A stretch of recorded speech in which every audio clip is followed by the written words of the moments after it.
richement cultivée. Mesdames et messieurs qui nous écoutez,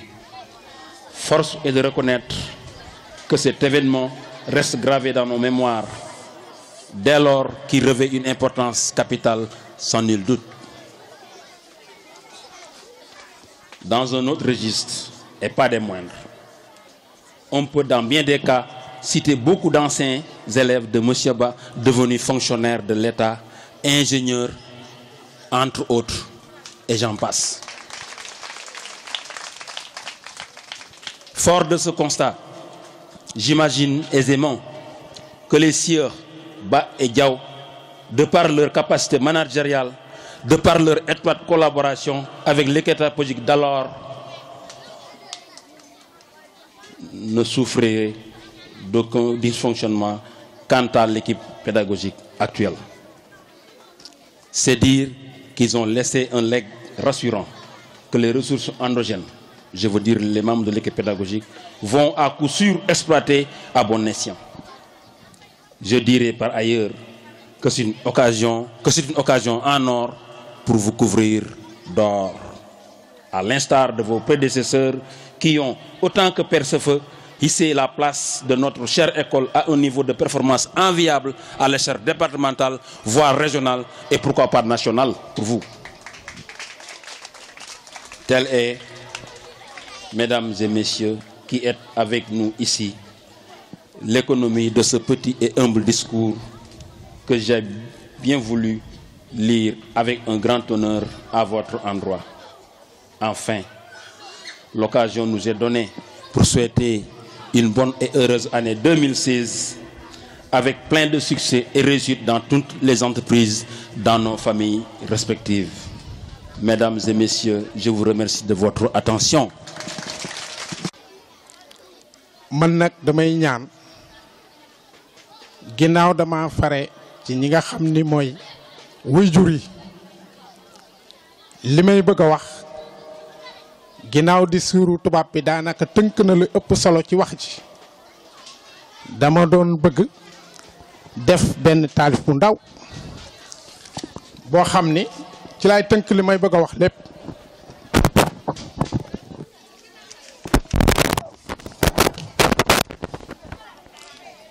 ma ni kàddoo ngi nii yuy jol bawoo ci xol kàddoo ngi nii yuy jël seggoo ci xel nun waa Touba Péko kër Demba Ngoy kër Mor Ndiaye Kundaan kër Madar Aram Lelo Pékuk séréer muy Ngor la tax ba ndox di bax taxul di xamb ak a xambaat laa wax kon jaaraama gàcce ngaalaama Mamadou Ba Baara Jaw jaaraama Awa Diop monsieur Jaraak boolem borom xam-xam yi sonnul tay wuñu ci sol xam-xam xel di mu xale mu dara nekkul nga def ca lu nday jaag baay ba mënut kon jaaraama fu ndaje teewee ba ni tirim jaaraama fu jant fenkee ba fa muy so kon loolu moom laa amoon ci loo xam ni moom laa doon tënk ci taalif di leen sant di leen gërëm te di leen xamal ni waajur yépp di góor di jigéen di mag di ndaw seen njukkal ak Modou Ba nekkul loo xamante ni bii lu ñuy wax la ndax fanweeri at ak ñaar ku ko def ci école tey jii école bi mu ciy dugg am na melokaan wu meloon tey jii tey buñ dee dem bay tànn école de Pékou ci lu bari li tax mooy ak liggéeyam ak pasteefam boole ñëpp ci nga la xam ni moom lay def rawatina nag ñun ñi nga xam ni dañoo fare ci fi nga xam ni mooy wajur yi ndax lépp lu fi musa am monsieur Ba boole nañ ci lépp lu fi musa am monsieur Ba jégal nañ te bu ñu fàtte ni cinquantenaire bi nga xam ni moo wees ñu feete ko ci école bu dëkk bi feet googu tey bu amee ndam monsieur Ba mi moo ci jàpp te moo ko taxawu ko taawu ko ba àdduna bi yëpp xam ni ñu ngi feete cinquantenaire école Touba Pékou kon loolu rek laa ci amoon ci lu may wax di leen sant di leen gërëm wa salaam. Bonjour.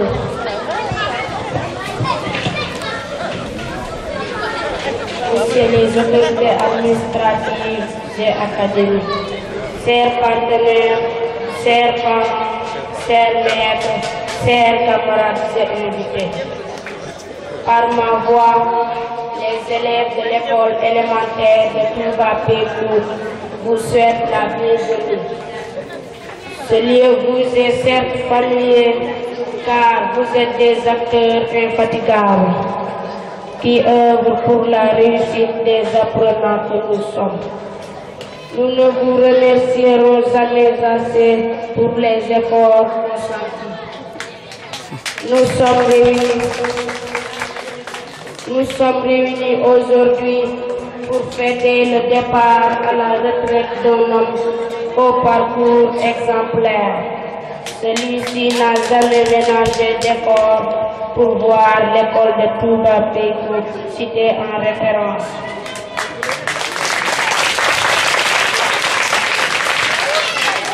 Une ambition presque atteinte grâce à son dévouement et à son engagement. Je vous nomme Monsieur le directeur Mamadou. Baïmouba, comme nous aimions si affectueusement l'appeler, a toujours été pour nous un père ou plus un grand-père. Nous ne manquerons pas de rappeler quelques-unes de ses recommandations. Il nous disait, il faut venir à l'école à l'heure, il faut apprendre les leçons, il faut respecter les maîtres et les parents. Il faut entretenir les fleurs de l'école. Monsieur Ba, tous les élèves de l'école vous disent merci.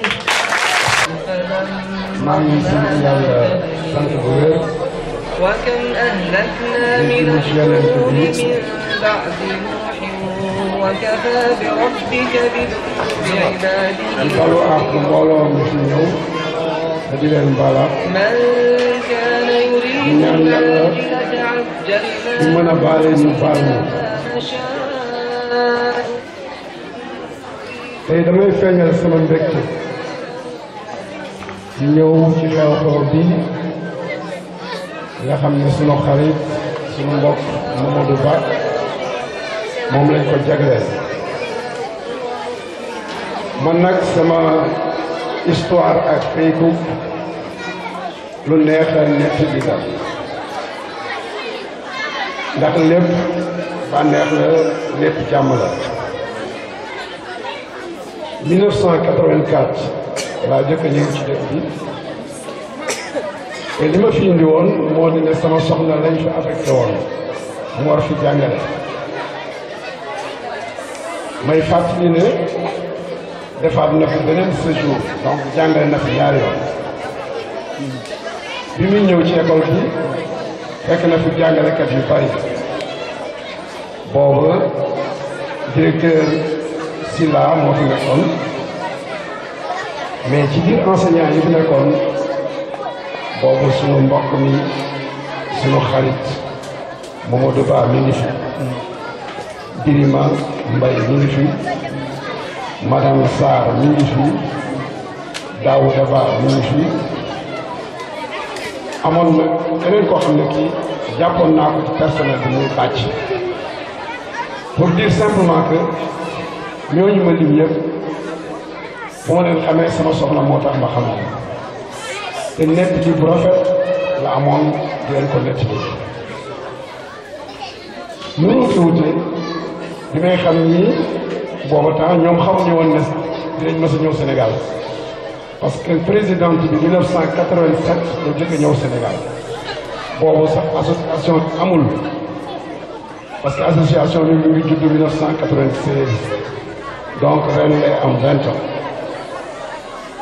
Pékou Touba Pékou école bi saa yu ko fi ñëw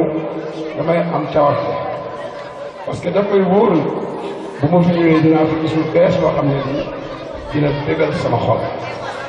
ndax ñëwoon naa fi 84 mais école bi mel woon nii bi ma fi dellusiwaat ànd ak sama xarit bi école bi mel woon nii mais dëgg suma xarit suma mbokk Mamadou Ba bi mu nekkee ba léegi saa yoo duggee ci école bi ngay gis ne mi ngi avancé donc xale yi li ñuy wax sosuñu xale yi ñuy wax léegi sosuñu loolu moo am parce que ku gis école bi ni mu sete gis fleur yi ni mu sete nga xam ne borom kër gi moo mel noonu kër goo romb mu set da nga leer ne jeeg ba fa dëkk jeeg bu set la fii nag ab sëriñ fi nekk école bu ko melee nii kon sëriñ Mamadou Ba moo tax mu mel nii kon Mamadou ñu ngi lay sant di la gërëm ndax ñun sunu layukaay la parce que ñëpp xam nañ ne boo bokkee ci ONG mbaa nga bokk ci association nga xam ne ñoom dañuy dem dagaani alalu nit war ko indi jëf ko fenn bu fekkee ne am nga ku mel ni Mamadou Ba nga xam ne balaa nga koy laaj sax ne ko loo ci def mu envoyé ne kayit bi ne li ma joxoon lii laa ci def kooku da ngay sant yàlla kon ci loolu maa ngi sant yàlla bu wér maa ngi biral mbooloo mi ne ñun ñi ñu lëkkalool ñëpp mat nañu 20 écoles am nañu 4 écoles élémentaires ci département bi mais wax dëgg wàññiwul na ñëpp bu ñu meloon ni Mamadou Ba ñun suñu liggéey dina yomb te alal ji ñuy laaj pour ñu jox ñu ko alal jooju dina yokk donc ci foofu maa ngi koy sant di ko gërëm li ma ko bëggoon ñaanal xale yi ñaan nañ ko bu ma ko waroon a ñaanal lu ëpp lu ko xale yi ñaanal naa ko def mais ñaan du doy moo tax dama lay ñaanal yal na la yàlla defal jàmm bu sax yal na la yàlla defal jàmm bu sax yal na yàlla guddal sa fan te wéral say cër guddal say fan wéral say cër jàppale sa njaboot sa soxna gis nañu man di fi ñëw ba léegi lu xew gis naa ko loolu day wane ni li nga ne mi ngi ci loo mos a nekk mi ngi ci kon nag moom it ñu ngi koy sant di ko sargal xaw ma woon ne sunu xarit Baara Diaw sama jarbaat Baara Diaw ci fête bi la bokk kon dinaa ñëwee neneen waaw mais xaw ma kon mais kii bi mu envoyé dañ ma rek Mamadou Ba la ñuy feetal kon nag Baara yow it gis naa sa taxawaay parce que man am na activité yi may def fi ci école bi saa yu ma ñëwee yi walaa fi fekk yaa ma fi jëkk te ba nga fi jógee yi walaa fi bàyyi te bu dul woon yow aussi li nga fi bëgg a def bu ma ko mën a def parce que xam naa fi ngay jaar ak xale yi donc yow it danañ ñëwee neneen incha allah kon nag mbooloo mi ñu ngi sant ñëpp di gërëm ñëpp di nuyu sëriñ bi ñu ngi lay nuyu bu baax bi ñu nuyoo ñëpp parce que lii lu rëy la xewle sa sëriñ teew lu rëy la kon nag mbooloo bi jërëjëf ba beneen yoon ñu ko Monsieur le sous-préfet de Keur Moussa, monsieur le maire de la commune de Fandène, monsieur l'inspecteur de l'éducation et de la formation de Thiès département, monsieur l'inspecteur de l'éducation chef de district de Pout, messieurs les chefs de village, monsieur le président du comité de gestion de l'école, monsieur le président de l'association des parents d'élèves, messieurs les directeurs de la zone, chers partenaires, chers collègues, élèves et honorables invités. C'est avec un immense plaisir qu'il me plaît de prononcer devant cette auguste assemblée cette allocution devant consacrer le départ à la retraite de M. Mamadou Ba, après 32 ans de loyal service. Vouloir faire un discours sur la personne serait très prétentieux, car son parcours est exceptionnel et l'œuvre grandiose. Il fut de la première promotion d'élèves de Pécouk en 1962. M. Mamadou Ba a pratiquement passé toute sa carrière ici, en servant l'école comme instituteur depuis 1983, puis comme directeur à partir de l'an 2000. Durant toutes ces années marquées parfois par des difficultés majeures, il a toujours su hisser le flambeau du succès à l'école,